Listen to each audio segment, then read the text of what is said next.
Hello students, आज हम पाश्चात्य राजनीतिक विचारकों के इतिहास पुस्तक में प्लेटो के शिक्षा सिद्धांत का अध्ययन करेंगे। पिछले वीडियो में हमने प्लेटो की शिक्षा की योजना और उसके दार्शनिक आधार का अध्ययन किया था। आज हम प्लेटो की शिक्षा योजना के गुण और उनकी आलोचना और महत्व का अध्ययन करेंगे। प्लेटो की शिक्षा योजना के गुण हैं, यानी प्लेटो की शिक्षा की जो योजना थी उसके क्या क्या गुण हैं, क्या क्या उसके फायदे हैं।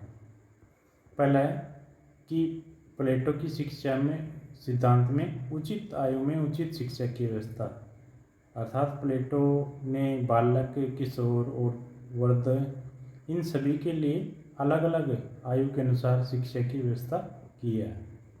दूसरा है कि पाठ्यक्रम की व्यापकता। प्लेटो का जो शिक्षा सिद्धांत है उसमें पाठ्यक्रम है वो संपूर्ण विषय वस्तु को शामिल कर लिया गया है इसमें, जबकि जो शिक्षा की अवधि है वो जीवन पर्यंत चलने वाली है। प्लेटो मानता है कि जो शिक्षा है वो मनुष्य के जीवन में आजीवन चलती रहती है। इस तरह प्लेटो की जो शिक्षा की जो अवधि है वो भी जीवन पर्यंत है, जबकि प्लेटो का जो पाठ्यक्रम है वो मनुष्य के अनुभव तक व्यापक है, अर्थात प्लेटो पाठ्यक्रम की व्यापकता पर बल देता है। तीसरा जो गुण है प्लेटो की शिक्षा का वह है कि प्लेटो वर्ग को वही शिक्षा, यानी प्रत्येक जो वर्ग है प्लेटो के जो शासन है उसमें 3 वर्ग हैं, उन प्लेटो प्रत्येक वर्ग को केवल वही शिक्षा प्रदान करता है जो उस वर्ग के लिए आवश्यक है। उदाहरण के लिए सैनिक वर्ग और उत्पादक वर्ग के लिए उच्च शिक्षा की किसी भी प्रकार की आवश्यकता नहीं है, तो इनके लिए वो उच्च शिक्षा की व्यवस्था नहीं करता है, जबकि दार्शनिक या शासक वर्ग है उसके लिए उस शिक्षा की आवश्यकता है, इस कारण वो उसके लिए उस शिक्षा की व्यवस्था करता है। तो प्लेटो जिस वर्ग को जिस प्रकार की शिक्षा की आवश्यकता है उस वर्ग को उसी प्रकार की शिक्षा वो प्रदान करता है। अगला है कि प्लेटो कला व संगीत की शिक्षा है वो राज्य के नियंत्रण में प्रदान करता है। इसके द्वारा प्लेटो जो संगीत की जो शिक्षा है उसका सदुपयोग करता है। प्लेटो मानता है कि संगीत और जो साहित्य का जो विकृत रूप है अगर उसका अध्ययन करवाया जाए तो यह संपूर्ण समाज को नष्ट कर सकता है। इस कारण प्लेटो कला और जो संगीत की जो शिक्षा देता है उन पे राज्य के नियंत्रण का पक्षकर है। अगली प्लेटो की शिक्षा के सिद्धांत का गुण है कि प्लेटो स्त्री और पुरुषों में समानता पर बल देता है। प्लेटो ने उस समय एथेंस में स्त्रियों को घर की 4 दीवारी के अंतर्गत रहने को मजबूर किया जाता था। उस समय प्लेटो ने स्त्री और पुरुषों की जो शिक्षा है उसकी समानता पे बल देकर एक क्रांतिकारी कदम उठाया है। तो प्लेटो स्त्री और पुरुषों में जो शिक्षा व्यवस्था है उसमें किसी भी प्रकार का कोई भेदभाव या अंतर है वो नहीं करता है। अगला है कि प्लेटो की जो शिक्षा है उसका उद्देश्य है कि प्लेटो की मनुष्य के शरीर और मस्तिष्क दोनों का विकास हो। प्लेटो शरीर के विकास के लिए शिक्षा में व्यायाम की व्यवस्था करता है, जबकि मस्तिष्क के विकास के लिए वह द्वंद्वात्मक, दार्शनिक, ज्योतिषी, तर्कशास्त्र, गणित इन विषयों का अध्ययन शामिल करता है। तो इस तरह प्लेटो है वो अपनी शिक्षा में व्यक्ति की शारीरिक और मानसिक दोनों प्रकार के विकास पे बल देता है। तो ये प्लेटो के शिक्षा सिद्धांत के गुण थे। अब है प्लेटो की शिक्षा सिद्धांत की आलोचना है। प्लेटो के जो शिक्षा सिद्धांत है उसके विभिन्न गुण होते हुए भी उसमें कई प्रकार की बुराइयां हैं या कई प्रकार के दोष हैं उसमें पाए जाते हैं। तो पहला है कि प्लेटो की जो शिक्षा है उसमें केवल संरक्षक व शासक वर्ग को ही महत्व दिया गया है, यानी प्लेटो ने अपनी जो शिक्षा पद्धति है उसमें केवल सैनिक और शासक वर्ग इन 2 वर्गों को अधिक महत्व प्रदान किया है, जबकि उत्पादक वर्ग की शिक्षा को कोई विशेष स्थान नहीं दिया है। प्लेटो ने जो जनसंख्या का अधिकांश वर्ग है जैसे कृषक वर्ग, मजदूर वर्ग, कारीगर आदि के लिए किसी भी प्रकार की शिक्षण व्यवस्था नहीं की है।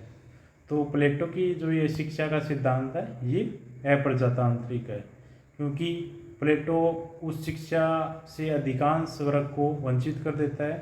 प्लेटो केवल दार्शनिक वह सैनिक वर्ग, इन दो वर्गों के लिए शिक्षा की व्यवस्था करता है, जबकि जनसंख्या का अधिकांश भाग है वो उससे वंचित रहता है। तो प्लेटो की ये जो शिक्षा की व्यवस्था है ये अप्रजातांत्रिक है।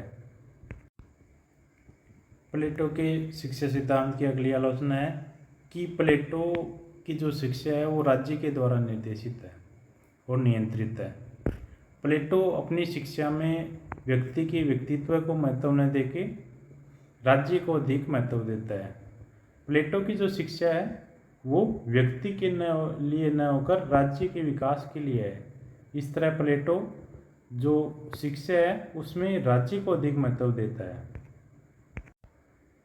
प्लेटो के शिक्षा सिद्धांत की अगली आलोचना है कि प्लेटो की जो शिक्षा अवधि है वो बहुत लंबी है। प्लेटो की जो सैद्धांतिक शिक्षा है वो 35 वर्ष तक चलती है। तो इतनी अधिक लंबी अवधि तक शिक्षा व्यवसाय और प्रत्येक नागरिक के द्वारा इतनी लंबी अवधि तक धैर्य के साथ शिक्षा ग्रहण नहीं की जा सकती। प्लेटो की जो शिक्षा है वो 35 वर्ष के बाद भी 35 से 50 वर्ष तक व्यवहारिक शिक्षा प्रदान करता है और उसके बाद भी वो स्वाध्याय पे बल देता है कि व्यक्ति को 50 वर्ष के बाद भी स्वाध्ययन करता रहना चाहिए। तो प्लेटो की जो शिक्षा की जो अवधि है वो काफ़ी लंबी है और ये खर्चीली भी है, क्योंकि इतनी अवधि तक किसी भी व्यक्ति के द्वारा अध्ययन है वो नहीं किया जा सकता, या बहुत कम व्यक्तियों के द्वारा इतनी लंबी अवधि तक अध्ययन है वो किया जाएगा। तो इस तरह प्लेटो की शिक्षा की जो अवधि है वो काफ़ी लंबी है। प्लेटो की जो शिक्षा सिद्धांत है उसकी अगली आलोचना है कि प्लेटो की शिक्षा योजना में विविधता नहीं है।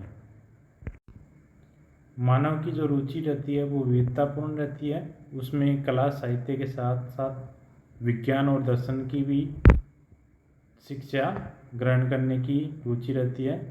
लेकिन जो प्लेटो है वो राज्य की एकता के लिए मनुष्य के व्यक्तित्व की विविधता को बलि चढ़ा देता है, यानी वो राज्य की एकता के लिए व्यक्तियों की जो विविधता है उसको समाप्त कर देता है।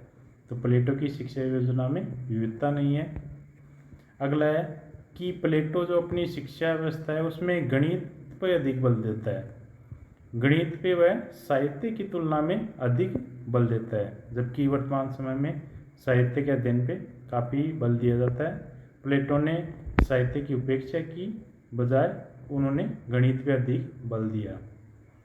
प्लेटो के जो शिक्षा सिद्धांत है उसकी आलोचना है कि स्त्री और पुरुषों के लिए एक ही प्रकार की शिक्षा की व्यवस्था। प्लेटो स्त्री और पुरुषों में किसी भी प्रकार का अंतर है वो शिक्षा व्यवस्था में नहीं करता है। इस तरह प्लेटो स्त्री और पुरुषों की समान शिक्षा पर बल देकर स्त्री और पुरुषों में पाए जाने वाली भावनाओं और प्रकृति के अंतर को गौण बना देता है। अगला है कि प्लेटो है वो कवि और कलाकारों को राज्य के नियंत्रण में रखने का प्रयास किया है।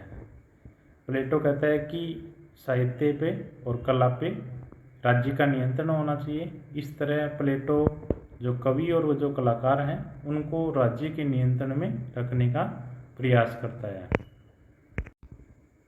जबकि कला की सृजनात्मकता के लिए स्वाधीनता या स्वतंत्रता पहली शर्त होती है।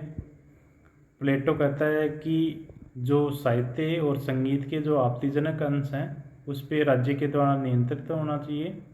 इस तरह प्लेटो जो कलाकार हैं और जो साहित्यकार हैं उनकी स्वतंत्रता को नियंत्रित करता है या उसको समाप्त करने पे बल देता है। तो ये प्लेटो के शिक्षा सिद्धांत के गुण और आलोचनाएं थी। अब है कि प्लेटो की शिक्षा योजना का महत्व। प्लेटो की शिक्षा प्रणाली में जो भी दोष निकाले जाएं पर उसका शिक्षा संबंधी विचार प्रशंसनीय और शासकीय उपयोगी शिक्षा योजना है।